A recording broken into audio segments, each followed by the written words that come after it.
নমস্কার বন্ধুরা, কেমন আছেন সবাই? মল্লিকা অনুষ্কা ব্লগে সবাইকে স্বাগত জানাই। তো এখন আমি রান্না করব সয়াবিন আলু দিয়ে তরকারি। তো আপনারা দেখতে থাকুন। গ্যাসটা জ্বালিয়ে কড়াইটা বসিয়ে দিয়েছি।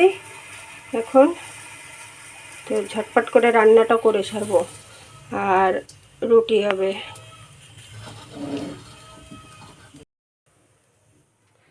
তো কড়াইটা গরম হয়ে গেছে, কড়াইতে দিয়ে দেবো তেল। সয়াবিনটা ভেজে নেব তেলটা দিয়ে। কড়াইতে তেল দিয়ে দিয়েছি।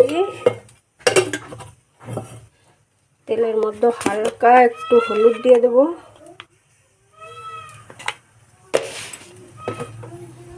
সয়াবিনগুলো এক এক করে জল থেকে উঠিয়ে দিয়ে দেবো। গরম জলে ভিজিয়ে রেখেছিলাম।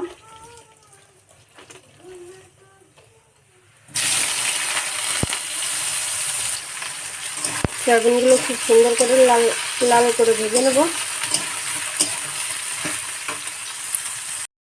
সয়াবিনগুলো ভাজা হয়ে গেছে, নামিয়ে নেব। এখন সয়াবিনগুলো এক এক করে সব। কড়াইটা ধুলাম না, এইভাবেই বসিয়ে দিলাম। তো কড়াইতে তেল দিয়ে দেবো এখনই আবার।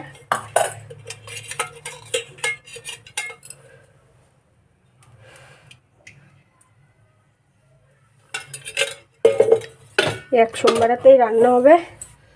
তো দিয়ে দেবো কিছুটা গোটা জিরে।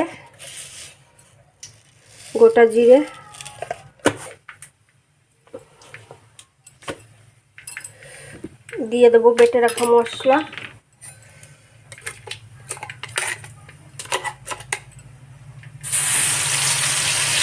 আজকে পেঁয়াজ রসুনটা ইউজ করলাম না। মশলাটা খুব সুন্দর করে কষিয়ে নেব। মশলাটা খুব সুন্দর কষিয়ে নিয়েছি। এখন দিয়ে দেবো কেটে রাখা আলু।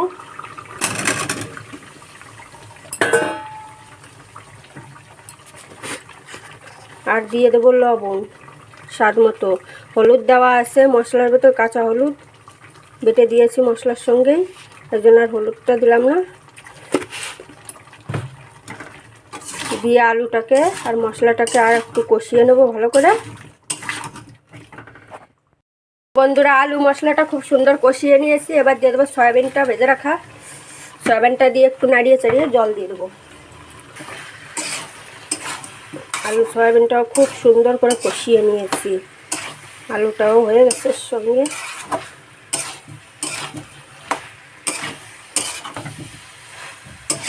আর একটু কষিয়ে নেব, নিয়ে জল দিয়ে দেবো।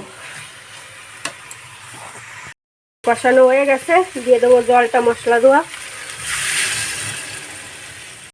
জলটাও দিয়ে গেছে। আর খুব সুন্দর একটা কালার এসছে। দিয়ে দেবো, ঢেকে দিয়ে দেবো এখন। তো বন্ধুরা, তরকারিটা আমার হয়ে গেছে। আর আপনাদের কেমন লেগেছে অবশ্যই কমেন্ট করে জানাবেন।